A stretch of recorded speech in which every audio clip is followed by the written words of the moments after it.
ಎಲ್ಲಾ ಗೃಹಲಕ್ಷ್ಮಿಯರಿಗೂ ಸಿಹಿ ಸುದ್ದಿ, ಬಂಪರ್ ಸುದ್ದಿ. 4,000 ರೂಪಾಯಿವರೆಗೂ ನಿಮ್ಮ ಅಕೌಂಟ್ಗೂ ಕೂಡ ಹಣ ಜಮೆ ಆಗಬಹುದು. ವೀಕ್ಷಕರೇ, ನೀವು ಗೃಹಲಕ್ಷ್ಮಿ ಫಲಾನುಭವಿಗಳಾಗಿದ್ರೆ ಈ ವಿಡಿಯೋನ ಪೂರ್ತಿಯಾಗಿ ಕೊನೆ ತನಕ ನೋಡಿ.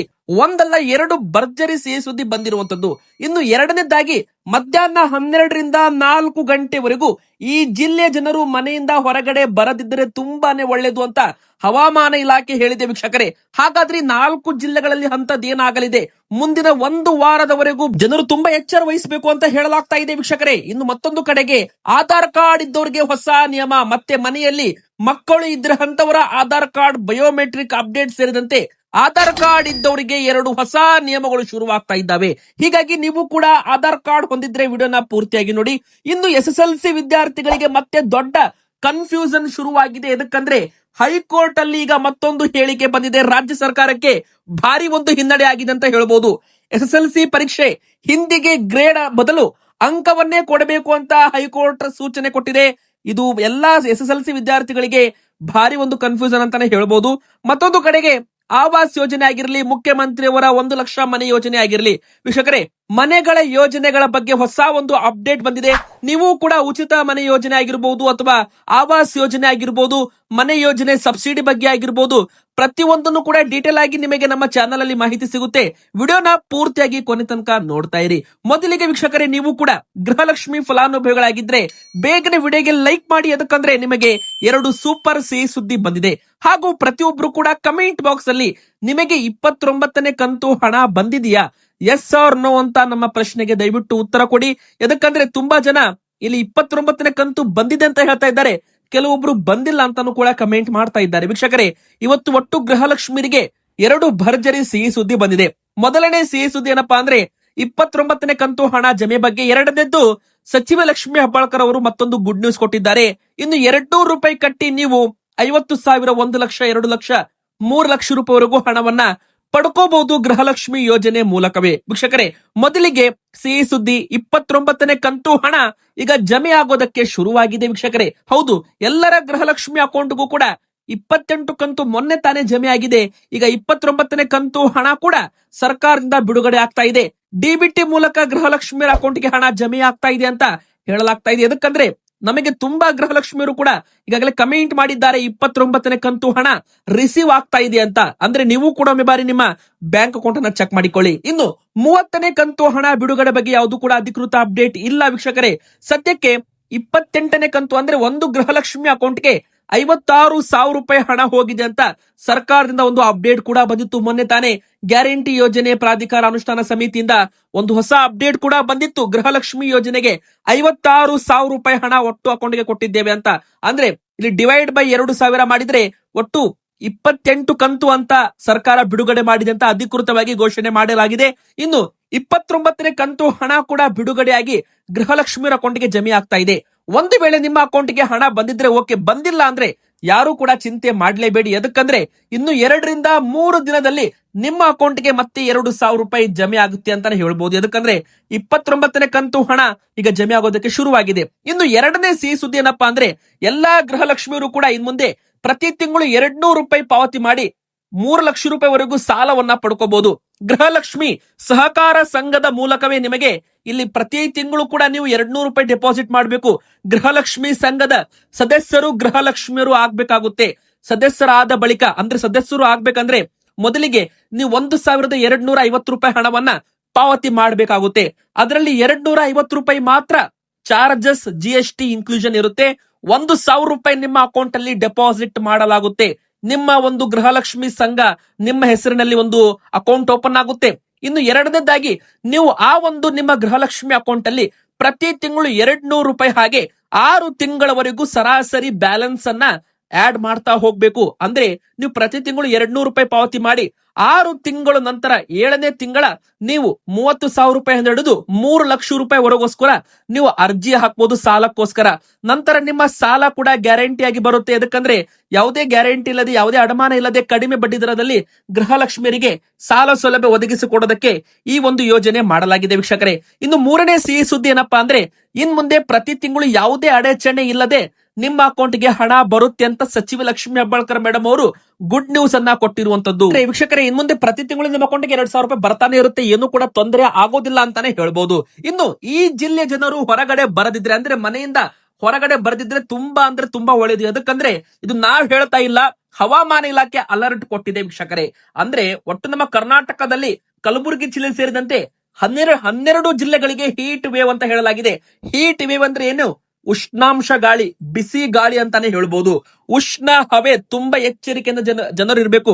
ಮನೆಯಲ್ಲಿ ವಯಸ್ಸಾದವರು, ಚಿಕ್ಕ ಮಕ್ಕಳು ಇದ್ರೆ ಅವರು ಕೂಡ ಸ್ವಲ್ಪ ಹುಷಾರಾಗಿರ್ಬೇಕು ಅಂತ ಹೇಳಲಾಗಿದೆ. ಮುಂದಿನ 1 ವಾರಗಳ ಕಾಲ ಸೂರ್ಯನ ಬಿಸಿಲು ಶಾಖ ಕರ್ನಾಟಕದ, ಅದರಲ್ಲೂ ಉತ್ತರ ಕರ್ನಾಟಕದ ಭಾಗದಲ್ಲಿ ಭಾರಿ ಅಂದ್ರೆ ಭಾರಿ ಒಂದು ಶಾಕ್ ಕೊಡಲಿದೆ ಅಂತ ಇಲ್ಲಿ ಹೇಳಲಾಗ್ತಾ ಇದೆ. ಹಾಗಾದ್ರೆ ಆ 12 ಜಿಲ್ಲೆಗಳು ಯಾವುದು ಅಂತ ನೀವು ಕೇಳೋದಾದ್ರೆ, ಮೊದಲಿಗೆ ಬರುತ್ತೆ ಕಲಬುರಗಿ ಜಿಲ್ಲೆ. ಕಲಬುರಗಿ ಜಿಲ್ಲೆ ಕೊತ ಅಂತ ಕುದಿತಾ ಇದೆ ಅಂತಾನೆ ಹೇಳ್ಬಹುದು ವೀಕ್ಷಕರೇ. ರಾಯಚೂರು, ಬೀದರ್, ಯಾದಗಿರಿ, ವಿಜಯಪುರ, ಬಾಗಲಕೋಟೆ, ಗದಗ, ಹುಬ್ಬಳ್ಳಿ, ಧಾರವಾಡ ಈ ಭಾಗದಲ್ಲಿ ಮುಂದಿನ 1 ವಾರಗಳವರೆಗೂ ಹೀಟ್ ವೇವ್ ಅಲರ್ಟ್ ಅನ್ನ ಕೊಡಲಾಗಿದೆ ವೀಕ್ಷಕರೇ. ಈ ಜಿಲ್ಲೆಯ ಜನರು ಅನಾವಶ್ಯಕವಾಗಿ ಮಧ್ಯಾಹ್ನ 12ರಿಂದ 4 ಗಂಟೆವರೆಗೂ ಸ್ವಲ್ಪ ಅನಾವಶ್ಯಕವಾಗಿ ಮನೆಯಿಂದ ಹೊರಗಡೆ ಬರಬೇಡಿ. ಆದಷ್ಟು ಕಾಟನ್, ಸಿಂಥೆಟಿಕ್ ಬಟ್ಟೆಗಳನ್ನ ಬಳಕೆ ಮಾಡಿ. ಇನ್ನು ಆದಷ್ಟು ನೀರನ್ನ ಹೆಚ್ಚು ಸೇವಿಸಿ ಅಂತಾನೂ ಕೂಡ ಇಲ್ಲಿ ಹವಾಮಾನ ಇಲಾಖೆ ಹೇಳಿರುವಂತದ್ದು ವೀಕ್ಷಕರೇ. ಜಾಗತಿಕ ಮಟ್ಟದಲ್ಲಿ ಉಷ್ಣತೆ ಹೆಚ್ಚಾಗುತ್ತಿರುವುದು ಸೇರಿದಂತೆ ಹಲವು ಕಾರಣಗಳಿಂದ ಬಿಸಿ ಗಾಳಿ ವಾತಾವರಣ ಉಂಟಾಗಲಿದೆ. ಬೀದರ್, ಕಲಬುರಗಿ, ಯಾದಗಿರಿ, ರಾಯಚೂರು, ವಿಜಯಪುರ, ಬಾಗಲಕೋಟೆ, ಕೊಪ್ಪಳ, ಗದಗ, ಉತ್ತರ ಕನ್ನಡ, ದಕ್ಷಿಣ ಕನ್ನಡ, ಉಡುಪಿ, ಕೊಡಗು ಈ ಜಿಲ್ಲೆಗಳಿಗೆ ಯೆಲ್ಲೋ ಅಲರ್ಟ್ ಅನ್ನ ಕೊಡಲಾಗಿದೆ ವೀಕ್ಷಕರೇ. ಇನ್ನು ಬೆಂಗಳೂರಲ್ಲೂ ಕೂಡ 36 ಡಿಗ್ರಿ. ಇಷ್ಟು ಮಾತ್ರವಲ್ಲದೆ ರಾತ್ರಿ ಆಗ್ತಾ ಇದ್ದಂತೆ ಗುಡುಗು ಮಿಂಚು ಸಹಿತ ಮಳೆ ಕೂಡ ಆಗಲಿದೆ ಅಂತ ಹೇಳಲಾಗಿದೆ ವೀಕ್ಷಕರೇ. ಈಗ ನೋಡಿ, ಒಂದು ಕಡೆಗೆ ಕಲಬುರಗಿ ಜಿಲ್ಲೆಯಲ್ಲಿ 45 ಡಿಗ್ರಿ ಸೆಲ್ಸಿಯಸ್, ಅಂದ್ರೆ ಕಲಬುರಗಿ ಜಿಲ್ಲೆಯಲ್ಲಿ ಬಿಸಿ ಗಾಳಿ ಹೀಟ್ ವೇವ್ ಅಲರ್ಟ್ ಇರೋದ್ರಿಂದ ಮಧ್ಯಾಹ್ನ 11-12 ಗಂಟೆಯಿಂದ ಸಂಜೆ 4 ಗಂಟೆವರೆಗೂ ತುಂಬಾ ಬಿಸಿಲಿರುತ್ತೆ. ಅನಾವಶ್ಯಕವಾಗಿ ಹೊರಗಡೆ ಬರಬಾರದು. ಇನ್ನು ರಾತ್ರಿ ಆಗ್ತಾ ಇದ್ದಂತೆ ಕೆಲವು ಜಿಲ್ಲೆಗಳಲ್ಲಿ ಗುಡುಗು ಮಿಂಚು ಸಹಿತ ಭಾರಿ ಮಳೆ ಆಗುತ್ತೆ. ಮಳೆ ಬೀಳುವಾಗ, ಗುಡುಗು ಮಿಂಚು ಬೀಳುವಾಗ ಜನರು ಮರದ ಕೆಳಗಡೆ, ಓಲ್ಡ್ ಬಿಲ್ಡಿಂಗ್ಸ್ ಕೆಳಗಡೆ ನಿಲ್ಲಬಾರದು ಅಂತಾನು ಕೂಡ ಹೇಳಲಾಗಿದೆ ವೀಕ್ಷಕರೇ. ಇನ್ನು ಬನ್ನಿ ಮತ್ತೊಂದು ದೊಡ್ಡ ಬ್ರೇಕಿಂಗ್ ನ್ಯೂಸ್ ಏನಂತ ನೋಡೋಣ. ಈ ಬಾರಿ ಎಲ್ಲ SSLC ವಿದ್ಯಾರ್ಥಿಗಳಿಗೆ ಮತ್ತೊಮ್ಮೆ ಶಾಕಿಂಗ್ ಸುದ್ದಿ ಅಂತ ಹೇಳ್ಬಹುದು. SSLC ಪರೀಕ್ಷೆ ಈಗಾಗಲೇ ಮುಗಿದಿದೆ. ಪರೀಕ್ಷೆ, ಹಿಂದಿ ಪರೀಕ್ಷೆ ಇನ್ನು 3-4 ದಿನ ಇದೆ. ಅಂದ್ರೆ ಹಿಂದಿ ಸೇರಿದಂತೆ ತೃತೀಯ ಭಾಷೆಗಳಿಗೆ ಗ್ರೇಡ್ ಅನ್ನ ಕೊಡುತ್ತೀವಿ ಅಂತ ಒಂದು ಹೇಳಿಕೆ ಕೊಟ್ಟಿದ್ರು. ಅಂದ್ರೆ ಹಿಂದಿ ಭಾಷೆ ಆಟಕ್ಕಿದ್ರು ಲೆಕ್ಕಕ್ಕಿಲ್ಲ ಅಂತ ಹೇಳಲಾಗ್ತಾ ಇತ್ತು. ಆದ್ರೆ ಈಗ ಹೈಕೋರ್ಟ್ ಈಗ ಹೊಸ ಸೂಚನೆ ಕೊಟ್ಟಿದೆ. SSLC ಹಿಂದಿಗೆ ಗ್ರೇಡ್ ಬದಲು ಅಂಕವನ್ನೇ ಕೊಡಬೇಕು ಅಂತ ಒಂದು ಹೇಳಿಕೆಯನ್ನ ಕೊಡಲಾಗಿದೆ ವೀಕ್ಷಕರೇ. ಸರ್ಕಾರ ಮೊದಲೇ ಹಿಂದಿ ಭಾಷೆ ಆಟಕ್ಕಿದ್ರು ಲೆಕ್ಕಕ್ಕಿಲ್ಲ ಅಂತ ಘೋಷಣೆ ಮಾಡಿರೋದ್ರಿಂದ ತುಂಬಾ ವಿದ್ಯಾರ್ಥಿಗಳು ಈ ಪರೀಕ್ಷೆಯನ್ನ ಅಷ್ಟು ಇಂಟ್ರೆಸ್ಟ್ ಕೊಟ್ಟು ಬರದಿಲ್ಲ ಅಂತ ಹೇಳಲಾಗ್ತಾ ಇದೆ. ಆದ್ರೆ ಈಗ ಹೈಕೋರ್ಟ್ ಈಗ ಮಧ್ಯಂತರವಾಗಿ ಈಗ ಮದ್ದು ಅಂಕವನ್ನ ಕೊಡಬೇಕು, ಅಂದ್ರೆ ಗ್ರೇಡ್ ಬೇಡ, ಅಂಕವನ್ನ ಕೊಡಬೇಕು ಅಂತ ಇಲ್ಲಿ ಒಂದು ಸೂಚನೆಯನ್ನ ಕೊಟ್ಟಿರುವಂತದ್ದು. ಹೀಗಾಗಿ ಸರ್ಕಾರಕ್ಕೆ ಭಾರಿ ಹಿನ್ನಡೆ ಆಗಿದೆ. ಆದ್ರೆ SSLC ವಿದ್ಯಾರ್ಥಿಗಳಿಗೂ ಕೂಡ ಇದು ಒಂದು ದೊಡ್ಡ ಬ್ರೇಕಿಂಗ್ ನ್ಯೂಸ್ ಅಂತಾನೆ ಹೇಳ್ಬಹುದು ವೀಕ್ಷಕರೇ. ಅಂದ್ರೆ ನೋಡಿ, ಈಗ SSLC ವಿದ್ಯಾರ್ಥಿಗಳಿಗೆ ಹಿಂದಿ ಪರೀಕ್ಷೆಗೆ ಗ್ರೇಡ್ ಅಲ್ಲ, ಬದಲಾಗಿ ಇಲ್ಲಿ ಅಂಕಗಳನ್ನ ಕೊಡಲಾಗುತ್ತೆ ಅಂತ ಹೇಳಲಾಗ್ತಾ ಇದೆ. ಅಂಕಗಳನ್ನ ಕೊಟ್ರೆ ಇದನ್ನ ಫಲಿತಾಂಶದಲ್ಲಿ ತೇರ್ಗಡೆ ಮಾಡ್ತಾರೋ ಇಲ್ವೋ ಇದ್ರ ಬಗ್ಗೆ ಇನ್ನೂ ಕೂಡ ಕ್ಲಾರಿಫಿಕೇಶನ್ ಬರೋದು ಬಾಕಿ ಇದೆ. SSLC ಪರೀಕ್ಷೆಗೆ ಹಿಂದಿ ಸೇರಿದಂತೆ ತೃತೀಯ ಭಾಷೆಗಳಿಗೆ ಗ್ರೇಡ್ ಬದಲು ಅಂಕ ನೀಡುವಂತೆ ಸರ್ಕಾರಕ್ಕೆ ಹೈಕೋರ್ಟ್ ನಿರ್ದೇಶಿಸಿದೆ.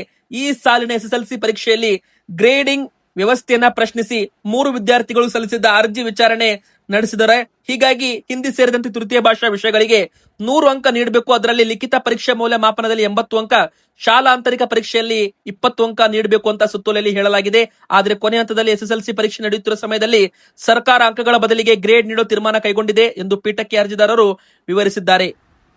ಇನ್ನು ವೀಕ್ಷಕರೇ, ನಿಮ್ಮ ಒಂದು ಮನೆಯಲ್ಲೂ ಕೂಡ ಚಿಕ್ಕ ಮಕ್ಕಳಿದ್ರೆ, ಅಂದ್ರೆ 5ರಿಂದ 17 ವರ್ಷದ ಒಳಗಿನ ಮಕ್ಕಳಿಗೆ ಆಧಾರ್ ಬಯೋಮೆಟ್ರಿಕ್ ಅಪ್ಡೇಟ್ ಈಗ ಕಡ್ಡಾಯ ಮಾಡಲಾಗಿದೆ ವೀಕ್ಷಕರೇ. ಇದು ಸರ್ಕಾರದಿಂದ ಮಹತ್ವದ ಆದೇಶ ಅಂತಾನೆ ಹೇಳ್ಬಹುದು. ಅಂದ್ರೆ ಕರ್ನಾಟಕ ರಾಜ್ಯಾದ್ಯಂತ 5ರಿಂದ 17 ವರ್ಷದ ಒಳಗಿನ ವಯೋಮಿತಿಯ ಮಕ್ಕಳಿಗೆ ನಿಮ್ಮ ಒಂದು ಆಧಾರ್ ಸಂಖ್ಯೆ ಕಡ್ಡಾಯವಾಗಿ ಬಯೋಮೆಟ್ರಿಕ್, ಅಂದ್ರೆ ಬಯೋಮೆಟ್ರಿಕ್ ಅಪ್ಡೇಟ್ ಅನ್ನ ಮಾಡಿಸಬೇಕು. ಥಂಬ್ ಅಪ್ಡೇಟ್ ಅನ್ನ ಮಾಡಿಸಲು ಸರ್ಕಾರ ಇಲ್ಲಿ ಅವಕಾಶ ಕಲ್ಪಿಸಿಕೊಟ್ಟಿದೆ ಅಂತ ಹೇಳಲಾಗಿದೆ. ಸೆಪ್ಟೆಂಬರ್ 30, 2026 ಕೊನೆಯ ಅವಕಾಶ ಅಂತ, ಅಂದ್ರೆ ಒಂದು ಕಾಲಾವಕಾಶವನ್ನು ಕೂಡ ಕೊಡಲಾಗಿದೆ ಅಂತ ಇಲ್ಲಿ ಹೇಳ್ಬೋದು ವೀಕ್ಷಕರೇ. ಅಂದ್ರೆ ನೀವು ಆಧಾರ್ ಕೇಂದ್ರಗಳಲ್ಲಿ ಈ ಸೇವೆ ಬಗ್ಗೆ ಹೆಚ್ಚು ಮಾಹಿತಿಯನ್ನ ತಗೋಬಹುದು. ಪೋಷಕರು ತಮ್ಮ ಮಕ್ಕಳ ಆಧಾರ್ ಕಾರ್ಡ್ ಮತ್ತು ಸಂಬಂಧಪಟ್ಟ ಪೂರಕ ದಾಖಲೆಗಳೊಂದಿಗೆ ಹತ್ತಿರದ ಆಧಾರ್ ಕೇಂದ್ರಕ್ಕೆ ಭೇಟಿ ಕೊಡಬೇಕು. ಮಕ್ಕಳ ಆಧಾರ್ ಬಯೋಮೆಟ್ರಿಕ್ ಅನ್ನ ಅಪ್ಡೇಟ್ ಮಾಡಿಸಬೇಕು ಅಂತ ಹೇಳಲಾಗಿದೆ. ಇನ್ನು ಪ್ಯಾನ್ ಕಾರ್ಡ್ಗೂ ಕೂಡ ಆಧಾರ್ ಕಾರ್ಡ್ ಕಡ್ಡಾಯವಾಗಿ ಲಿಂಕ್ ಮಾಡಬೇಕು ವೀಕ್ಷಕರೇ. ಒಂದು ವೇಳೆ ಮಾಡಿಲ್ಲ ಅಂದ್ರೆ ಅಂತವರ ಪ್ಯಾನ್ ಕಾರ್ಡ್ ರದ್ದಾಗುತ್ತೆ, ಬ್ಯಾಂಕ್ ಅಕೌಂಟ್ ಕೂಡ ಸರಿಯಾಗಿ ವರ್ಕ್ ಆಗೋದಿಲ್ಲ ಅಂತ ಹೇಳಲಾಗಿದೆ. ಇನ್ನು ಬನ್ನಿ ಮತ್ತೊಂದು ದೊಡ್ಡ ಬ್ರೇಕಿಂಗ್ ನ್ಯೂಸ್ ಏನಂತ ನೋಡೋಣ.